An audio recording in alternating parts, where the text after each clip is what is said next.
السلام علیکم ورحمۃ اللہ وبرکاتہ۔ الرحیق المختوم لیکچر 2 میں خوش آمدید۔ السلام علیکم ورحمۃ اللہ، امید ہے کہ آپ سب خیر و عافیت کے ساتھ ہوں گے۔ کتاب الرحیق المختوم ویڈیو لیکچرز کا سیریز جاری ہے۔ سیکنڈ ویڈیو لیکچر آج ریکارڈ ہونے جا رہا ہے، تو وداؤٹ ویسٹنگ ٹائم ہم اپنے ٹاپک کو شروع کرتے ہیں۔ آج جس ٹاپک پہ ہم نے ڈسکس کرنا ہے وہ عرب کی حکومتیں اور سرداریاں۔ دیکھیں، قبل اسلام عرب میں دو قسم کے حکمران رہے ہیں۔ ایک تو بادشاہ یعنی تاج پوش بادشاہوں کی حکومت رہی ہے، اور دوسرا قبائلی سردار،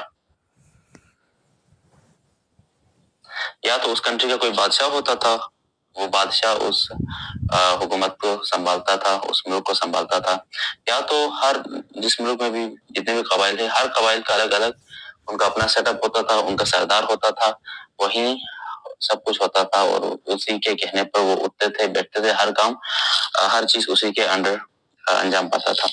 تو عرب بادشاہوں کی اگر ہم بات کریں تو اسپیشلی جیسا کہ اس کتاب میں مین فوکس کیا ہے، شاہان یمن ہے، یمن کے بادشاہ، یا اسی طرح جو شام کے بادشاہ تھے انہیں شاہان آل غسان۔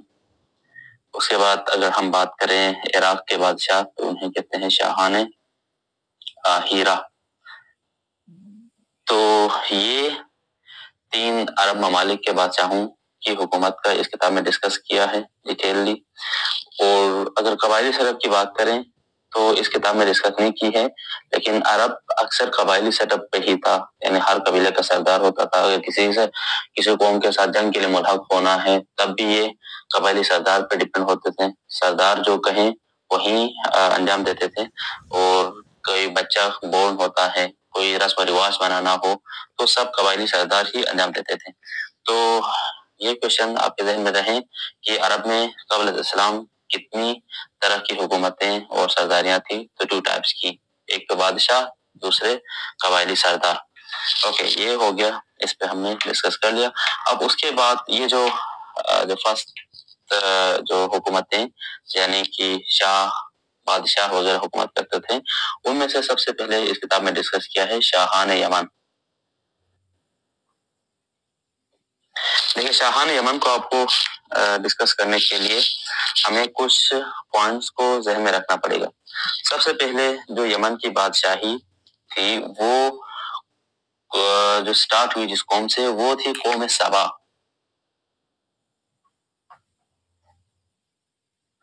تو یہ قوم سبا، جیسے کہ ہم نے پہلے بھی میں عرض کیا تھا، یہ عرب عربہ تھے، ٹھیک ہے، اور یہ قدیم ترین قوم تھی۔ جو ملکہ بلقیس کا جو واقعہ ملتا ہے یہ بھی قوم سبا کی ہی تھی۔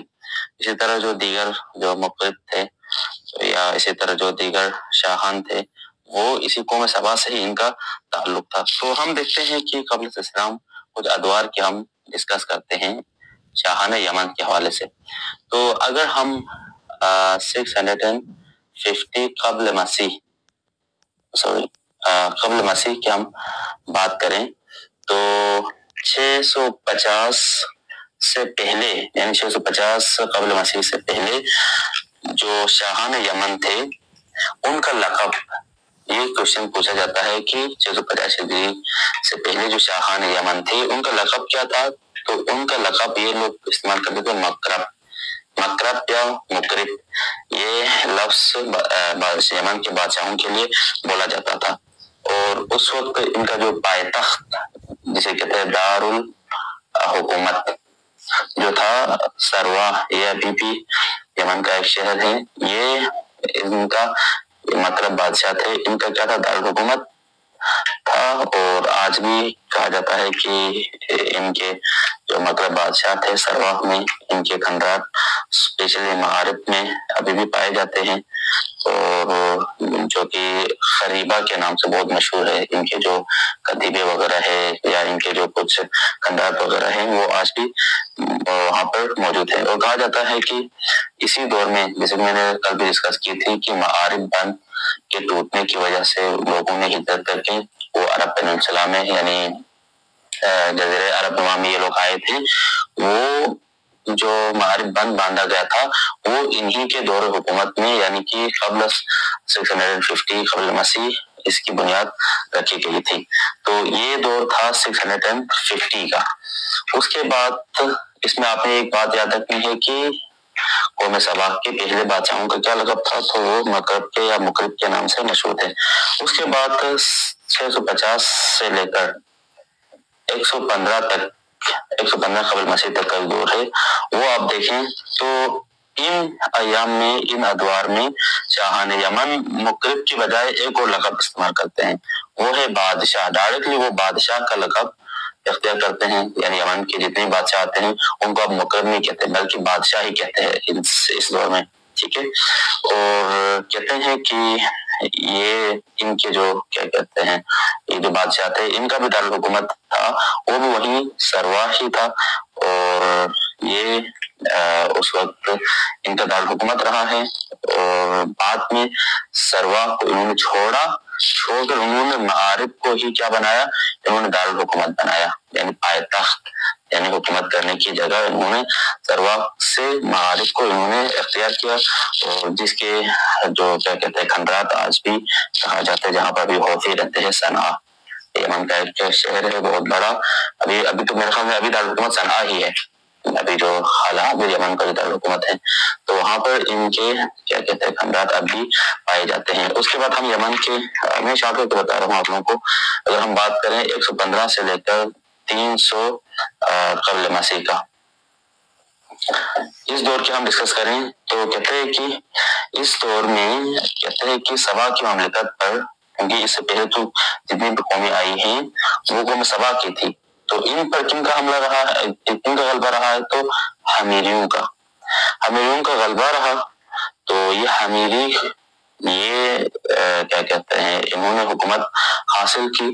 تو جب یہ برسر اقتدار آئے تو انہوں نے معارف کی بجائے انہوں نے ریدان کو انہوں نے کیا بنایا، دارالحکومت یعنی پائے تخت بنایا۔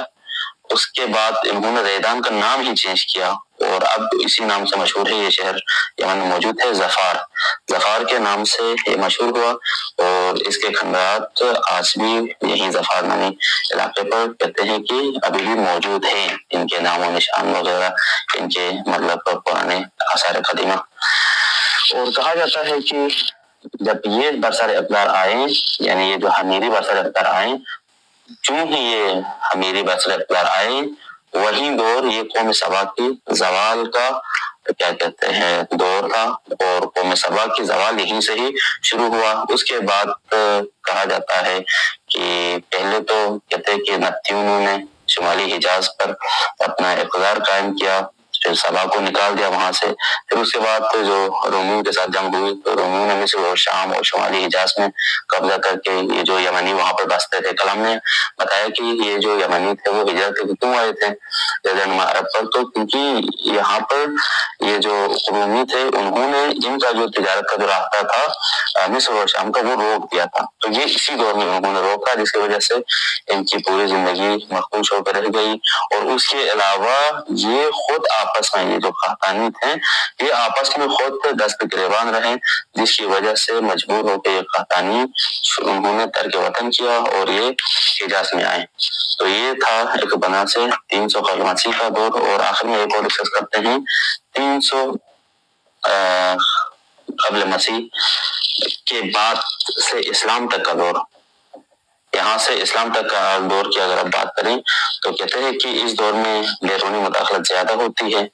اچھا جی، یہ جو حبشی ہے،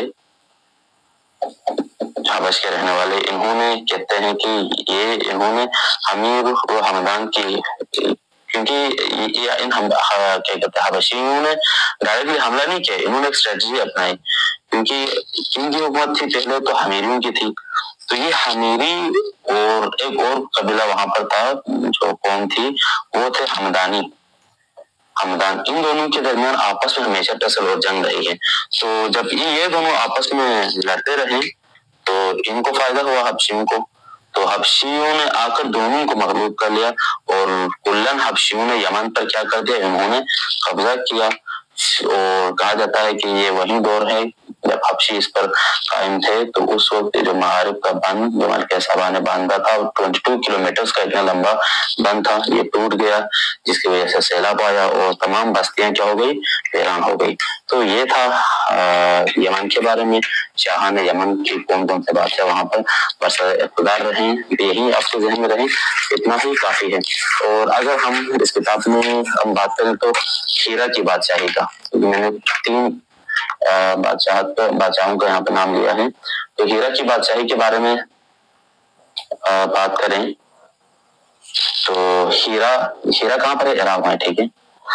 اچھا جی، تو کہتے ہیں کہ اس دور میں ان کی حکومت رہی ہے کوروش کبیر، فارسی میں کوروش کبیر کہتے ہیں، کوروش بزرگ بھی کہتے ہیں، یہ ان کا بہت بڑا بادشاہ تھا، اور کیا کہتے ہیں یہ فارسیوں کا، اور اس کی خبر ابھی یہاں پر ایران میں یہاں پر کیا بولتے ہیں شیراز میں اس کی خبر ہے، اور اس کے بہت بڑے بڑے کتیبے نصب ہے وہاں پر۔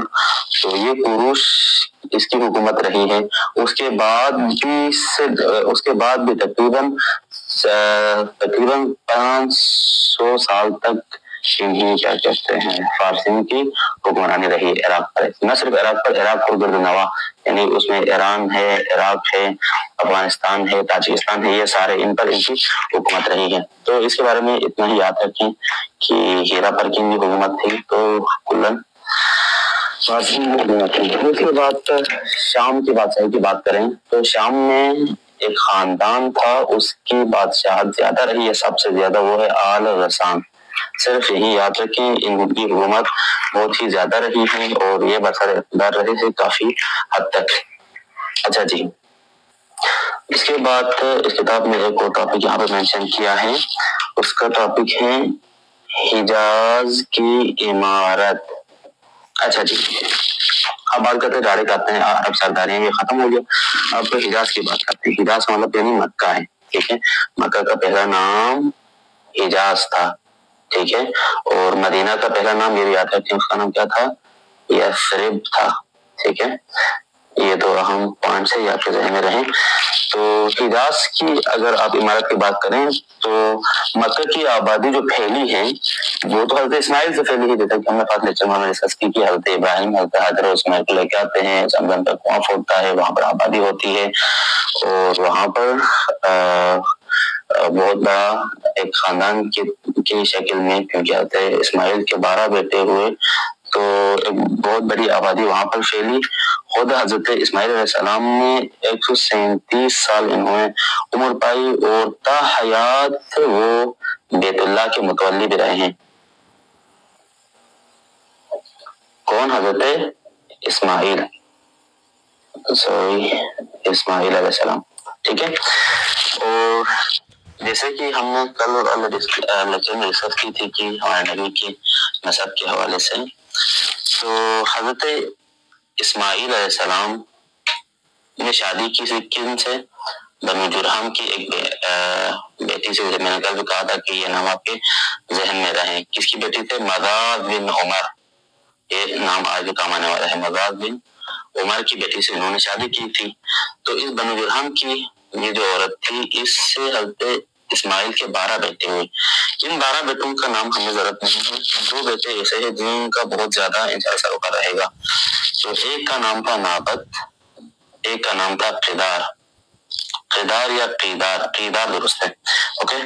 تو نابت اور قیدار یہ 2 بیٹے تھے حضرت اسماعیل علیہ السلام کے، تو یہ دونوں مکہ کے، یعنی آپ کے بعد حضرت اسماعیل علیہ السلام 137 ایئرس کے بعد آپ تو اس دنیا سے رحلت آ گئے، تو آپ کے بعد جو مکہ کے جو والی رہے ہیں یہ دونوں آپ کے 2 بیٹے نابت اور قیدار، یہ 2 کیا ہے؟ والی رہے ہیں۔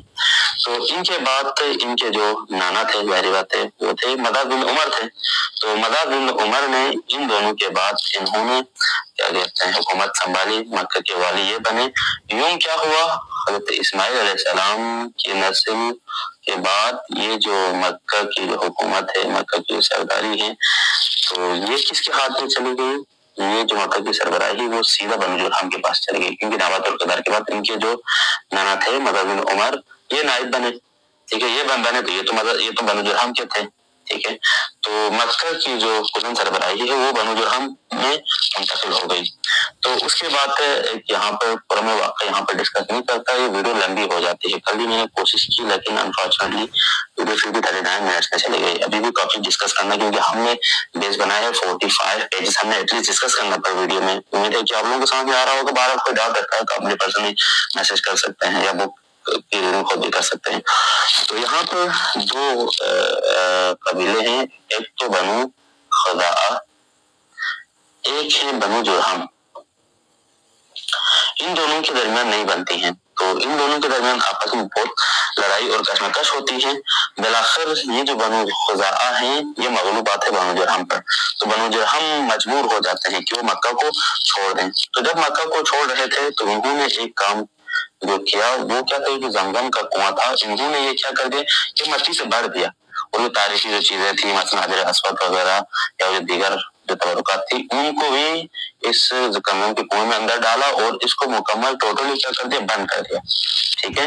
اور یہ جو جب بدر ہو کے چلے گئے مکہ سے تو اس سے پہلے انہوں نے کچھ کم حکومت نہیں کی، ایٹ لیسٹ 2000 سال انہوں نے کیا کی، حکومت کی مکہ پر بنو جرہم نے، یعنی کہ نبات الاقتدار کے بعد. ٹھیک ہے. آخر بنو خزاعہ کے ساتھ لڑائی ہوئی، اس کے بعد بنو خزاعہ برسر اقتدار آتے ہیں. اور بنو خزاعہ نے بھی کم حکومت نہیں کی ہے، 300 برس یعنی 300 سال انہوں نے حکومت کی ہے، ان کی حکومت قائم رہی ہے. ٹھیک ہے. اس کے بعد ایک بہت بڑا انقلاب آتا ہے اور یہ بہت ہی اہم ایک شخصیت ہے جس کو ہم نے یاد رکھنا ہے، وہ ہے قصی کا ظہور. اس کتاب میں بھی ٹاپک یہی دیا ہے کہ قصی کا ظہور. ٹھیک ہے. قصی یہ ان کا جو یہ آپ پڑھیں گے تو قصی کا ذکر آتا ہے. تو قصی کا ظہور ہوتا ہے اور یہ ایک ایسے معاشرے میں جہاں پر نہ کوئی قبائلی اچھی طرح سے سیٹ اپ ہیں، نہ حکومتی طور پر کچھ بھی نہیں ہے، تو یہ آ کر ایک حکومتی ڈھانچہ بناتا ہے. فرسٹ آف آل جو عرب میں حکومتی ڈھانچے کی تشکیل دی، کچھ کیا کہتے ہیں ڈپارٹمنٹس بنائے، وہ تھا قصی. ایک یعنی ایک نیا انقلاب لانے والا شخص تھا عرب میں. اس نے سب سے پہلے کیا بنایا، دار الندوہ بنایا. اب دار الندوہ کیا تھا، تو یہ کیا تھی، یہ قریش کی پارلیمنٹ تھی. قصی جو تھا وہ قریشی تھا. ٹھیک ہے. تو یہ اس نے دار الندوہ کی تشکیل دی. تو یہاں پر کیا ہوتا تھا، تمام لوگ اپنے اہم جو معاملات ہوتے تھے تمام فیصلے آ کر اسی پارلیمنٹ میں، یعنی آپ پارلیمنٹ ہی کہہ سکتے ہیں، ادھر آ کے کیا کرتے تھے، ڈسکس کرتے تھے. تو یہ جو ڈسکشن یعنی معاملات کو حل کرنے کا جو پارلیمنٹ بنایا دار الندوہ، اس کا کریڈٹ اسی کو جاتا ہے، قصی کو. اس کے بعد انہوں نے ایک اور ادارہ بنایا جس کا نام تھا لواء. لواء کسے کہتے ہیں، لواء کا مطلب یہ ہے کہ جب بھی آپ نے کبھی بھی جنگ کے لیے جانا ہو تو جو پرچم پر کیا کہتے ہیں، جنگ کا جو پرچم ہے وہ کن کے ہاتھوں سے باندھا جائے گا، تو کہتے ہیں کہ یہ چونکہ سردار سب کچھ قصی تھا تو قصی کے ہاتھوں سے ہی باندھا جاتا تھا. تو یہ ذمہ داری الگ کیا انہوں نے، بھائی یہ بھی ایک الگ پورشن ہے، اس کی بھی اہمیت ہے. تو یہ خود کرتا تھا، یعنی کہ ڈنڈے باندھنا یہ اس نے اپنا کیا کہتے ہیں اپنی ذمہ داری لی اس نے. تو یہ بھی ایک مطلب ایک ادارہ ہی سمجھے. اسی طرح ایک اور ادارہ انہوں نے قائم کیا، وہ تھا حجابت کا. حجابت کیا ہے، تو قبل اسلام بھی تو لوگ آتے تھے خانہ کعبہ کی حج و زیارت کے لیے، لیکن اندر بت رکھے ہوتے ان کی پوجا کرتے تھے، لیکن اس وقت بھی لوگ آتے تھے. ٹھیک ہے. حضرت ابراہیم کے آئین کے لوگ ان کے مطابق لوگ خدا کی عبادت کھلاتے تھے، لیکن یہاں پر تو لوگ عرب یہ بت پرستی کھلاتے تھے. تو انہوں نے بہرحال ہم نہیں کہہ سکتے کہ یہ بت تھے، بت پرست تھے، کیا تھے، لیکن ان کا دعویٰ تاریخی کتابوں میں دیکھا تو یہ آئین ابراہیم پر کیا کہتے قائم ہے. آئین ابراہیم کہتے دین حنیف. اوکے. تو حجابت کیا تھا، تو کہتے کہ خانہ کعبہ کی پاسبانی، خدمت اور کلید برداری. ٹھیک ہے. یہ اس ادارے کا کام تھا حجابت کا. اس وقت ایک اور ادارہ انہوں نے قائم کیا، اس کا نام تھا سقایا. سقایا کیا ہے، تو کہتے ہیں کہ حاجیوں کو پانی پلانا، کھجور کشمش ڈال کر ایک شیرہ بناتے تھے، وہ عرب پر خاص کر حاجیوں کو پلاتے تھے. تو یہ سقایا کا جو ادارہ ہے یہ بھی انہوں نے بنایا. ایک اور ادارہ انہوں نے بنایا رفادہ. رفادہ کیا ہے، رفادہ یعنی حاجیوں کی میزبانی، کھانا تو اس لیے قصیٰ نے کیا کیا، قصیٰ نے قریش کے ایک خاص ہر ایک پر ایک خاص رقم مقرر کر دی، وہ ایوری ایئر وہ کلیکٹ کرتے تھے اور اسی سے وہ کیا کرتے تھے، جتنے بھی حاجی آتے تھے تو وہ ان کو کیا کرتے تھے، سرو کرتے تھے۔ تو یہ کچھ انقلابات لائے کس نے، قصی نے، ٹھیک ہے۔ ان کے بعد بنو خزاعہ کے بعد، ٹھیک ہے، بنو خزاعہ کے بعد حکومت قریشی کی آئی۔ اوکے جی، اب اس کے بعد قصی کا ایک بیٹا تھا جی، قصی کا ایک نہیں بلکہ اور بھی بیٹے تھے بہرحال۔ تو ان کے جو دو بیٹے جو سب سے زیادہ مشہور ہیں، ایک ہے عبدالدار، لیکن میں نے جو دیکھا ہے اس کے صرف 2 ہی بیٹے تھے، ٹھیک ہے، یہاں پر کچھ اور 3-4 بیٹوں کے نام مینشن ہے، لیکن آپ یہی 2 ہی آتی ہوئی تاریخ میں، انہیں 2 کا اہم تاریخ اکثر ذکر آتا ہے۔ تو ان کے 2 بیٹے تھے عبدالدار اور عبدمناف، ٹھیک ہے۔ تو اس کا پہلا بیٹا عبدالدار تھا، دوسرا بیٹا عبدمناف تھا، ٹھیک ہے۔ لیکن کہتے ہیں کہ یہ جو عبدمناف تھا یہ قصی کی زندگی میں ہی یہ اعلیٰ مقام پر پہنچا، یہ بہت زرنگ کا تیز تھا، تو ہر کام میں یہ آگے رہتا تھا، لیکن اس کے برعکس عبدالدار تھوڑا مطلب کمکار تھا، تو یہ تیز تراز تھا، تو اس وجہ سے یہ لوگوں کے درمیان بھی یہ زیادہ مقبول ہوا۔ تو قصی نے ایک وصیت کی، وصیت کیا کی، وصیت یہ کی کہ سارے مناصب جو ابھی جو مناصب جو میں نے ذکر کی، حجابت، سقایا، رفادہ، یا اسی طرح کیا کہتے ہیں لواء یا دار الندوہ، یہ جو مناصب انہوں نے بنائے تھے، انہوں نے کہا کہ بھائی کہ یہ جو سارے مناصب ہیں آپ عبدالمناف کو نہیں دینا، وصیت انہوں نے یہی کی کہ یہ سارے مناصب جو میں نے بنائے تھے ان سب کو کس کو دینا ہے، جو مناصب ساتھ ساتھ منصب سے ہیں، یہ سارے کیا کہتے ہیں مناصب، یہ تمام مناصب کس کو دینے ہیں، یہ عبدالدار کو دینے ہیں، ٹھیک ہے۔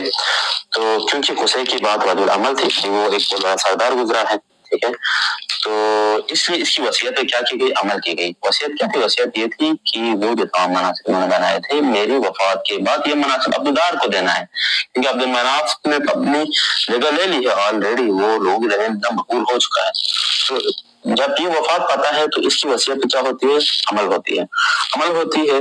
تو ان کے بیٹوں یعنی عبدالدار اور عبدالمناف کے درمیان یہ کیا ہوتے ہیں، ان کی تقسیم بندی ہوتی ہے، تو اسی تقسیم بندی پر کیا ہوتا ہے، یہ جو ان دونوں کی لڑائی ہوتی ہے عبدالمناف اور عبدالدار کی۔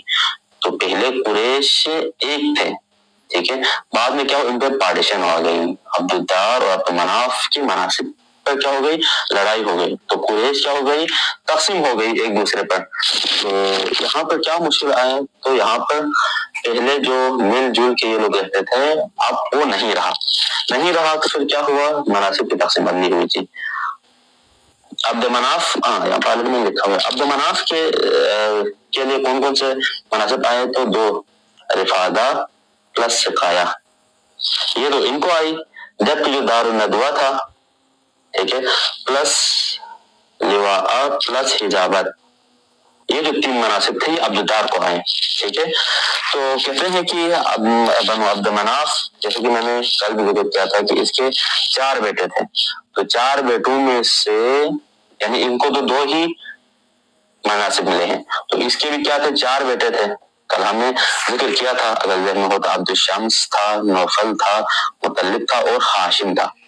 تو جب یہ 2 ان کو مل گئے تو یہ تو 4 بیٹے ہیں اور مناصب ہے 2، تو اب کیا ہوا، یہاں پر ان کی بھی آپس میں لڑائی ہو گئی، کہا نہیں مجھے چاہیے، مناصب 2 ہیں، بیٹے کیا ہے 4 ہیں، تو کیا کی گئی، قرعہ کشی کی گئی، ٹھیک ہے جی، لکی ڈرا قرعہ کشی کی گئی۔ تو قرعہ کشی میں یہ جو کیا کہتے ہیں سقایا کا منصب تھا وہ کس کو آیا، ہاشم کو آیا، ٹھیک ہے، اور ہاشم نے کیا کہتا ہے اپنی عمر بھر یہ بلکہ ایک ہی نہیں بلکہ دونوں مناصب، ٹھیک ہے، دونوں مناصب کے لیے قرعہ کشی کی گئی۔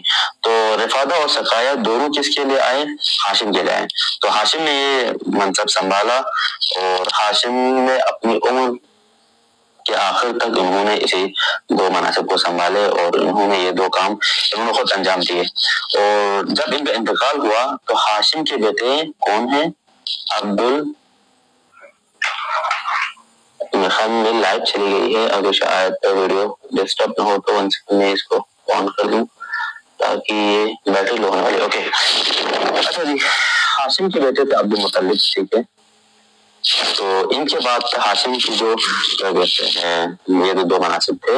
ہاشم کی وفات کے بعد عبد المطلب نے ان کو سنبھالا، اور اسلام کے بعد اب کیونکہ عبد المطلب جانشین بنے تو ان کے بعد فوری اسلام کا کیا آیا، اسلام کا دور آیا ہے. اسلام کا دور آیا تو ان کے بیٹے یعنی کہ عبد المطلب کے بیٹے عباس، حضرت عباس، ٹھیک ہے، عباس بن عبد المطلب، ان کے بعد جب اسلام کا دور آیا تو انہوں نے سنبھالا ہے. ٹھیک ہے، کون سا منصب؟ یہ رفادہ اور سکھایا. ان کے علاوہ بھی کچھ اور مناسب تھے، اب ان کو بھی میں جلدی ڈسکس کرتا ہوں. یہاں پہ ڈارکنیس آ گئی ہے. اچھا جی، ان کے علاوہ کچھ مناسب اور بھی ہیں، وہ ان مناسب کا میں بتاتا ہوں. ایثار کا مطلب کیا ہے؟ مثلا فالگیری اور قسمت دریافت کرنا. یہ کس کے پاس تھا؟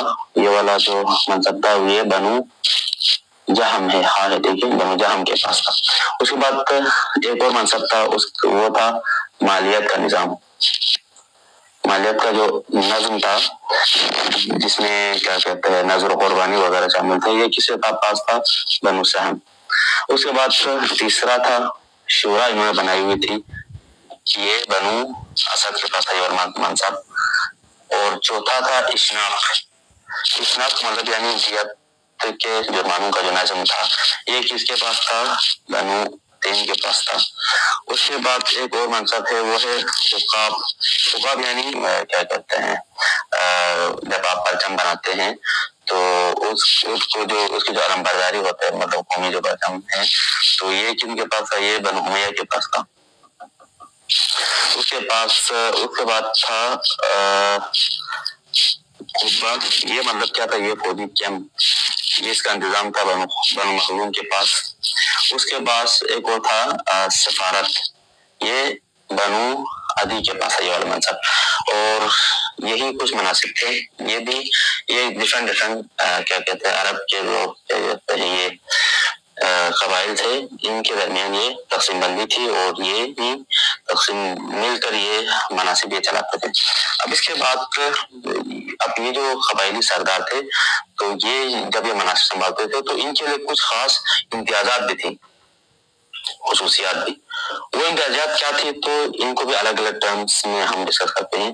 نمبر 1 ہے مرباح، یعنی یہ جو جتنے بھی عرب سردار ہیں،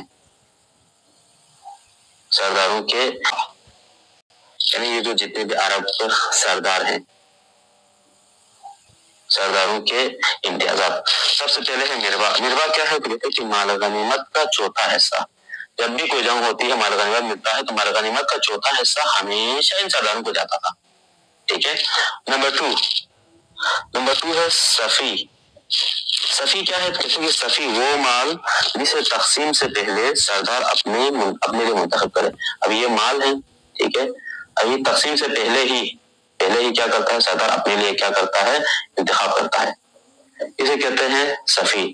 تو یہ کیوں بھائی ابھی تقسیم ہی نہیں ہوا، تمہیں کیوں؟ تو وہ اس کے بس یہی کہا تھا بھائی میں سردار ہوں، تو سردار ہونے خود سے تین ہے، میں اپنے پسند کیا پہلے ہی تو یہ ایڈوانس لے لوں.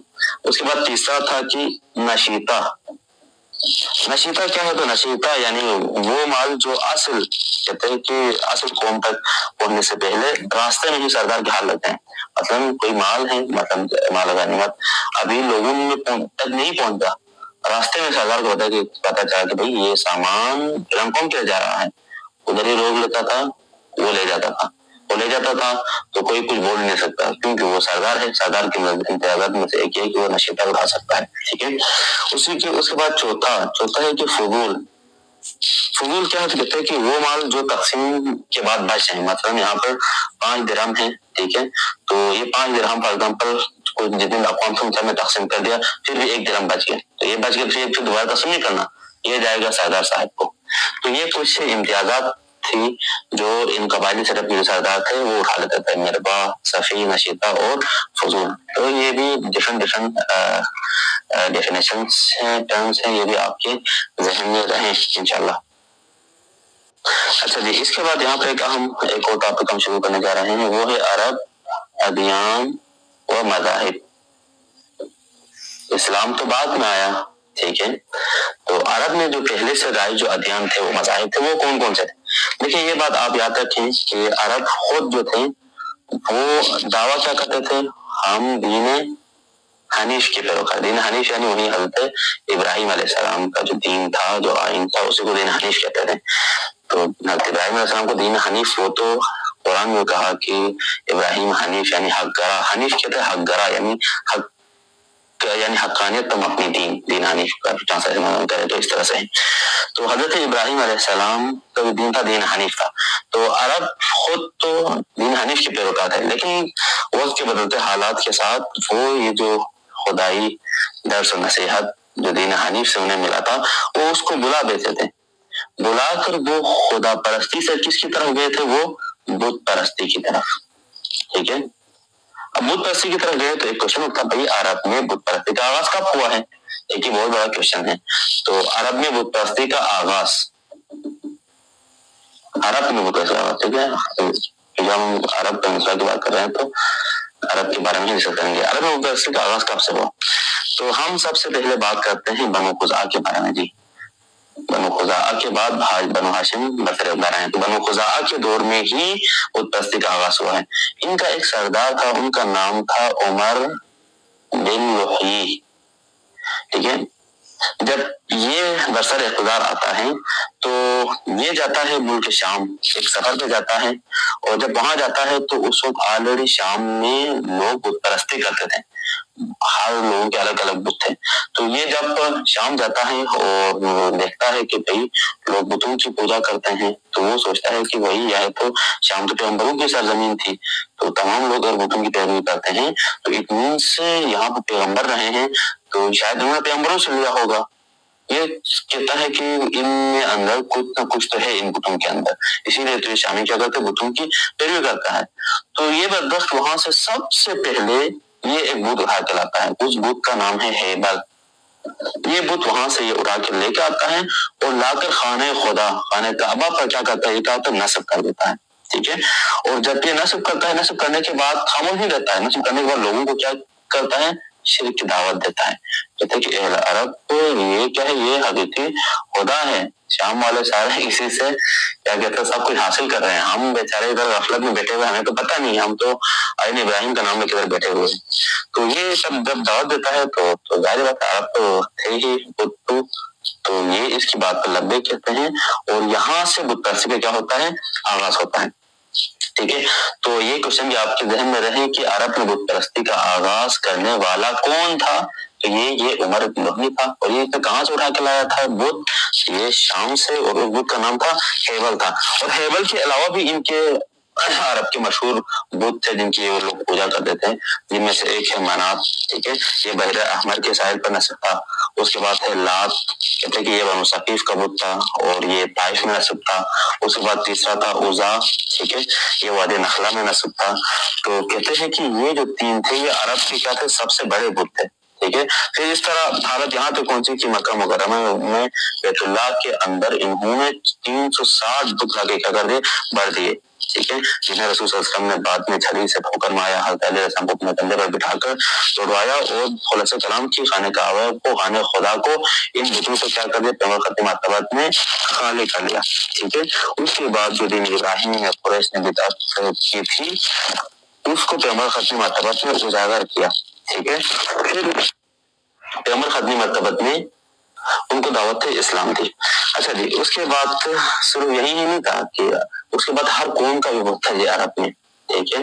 قوم کے بھی بت تھے. مثلا یہ جو 6 بت ہے وہ بہت مشہور ہے. وت ہے، سوا ہے، یغوث ہے، ٹھیک ہے، یعوق ہے اور نصر. یہ 5 بت ایسے تھے کہ یہ ہر قوم کے، ان قوموں کے بت تھے. پھر صرف قوموں کا نہیں، پھر ایک فرد کا بت رہا. صبح بت بناتے تھے، مطلب کھجور کا بھی بت بناتے تھے، اور رات کو بھوک لگی تو وہ، دن کو بھوک لگی تو وہ توڑ کے کھا لیتے تھے. اس کے بعد ہم ایک اور ٹاپک کو بات ڈسکس کرتے ہیں جو اس کتاب میں ڈیٹیل بحث کی گیا ہے.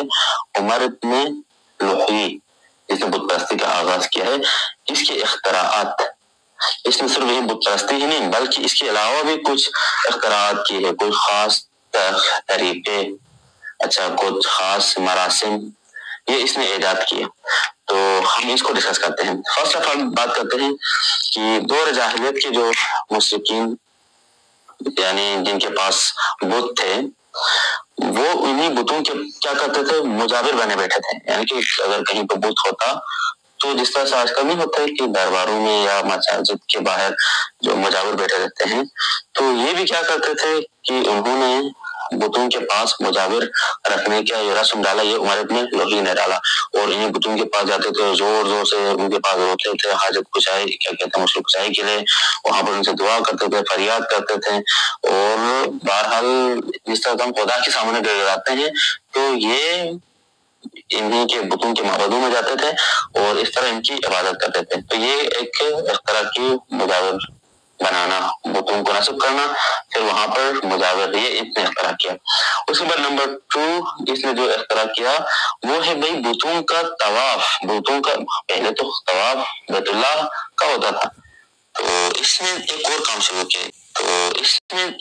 شروع کیا، ان بتوں کا کیا کریں، حج و طواف، یہ اس نے آغاز کیا، ٹھیک ہے۔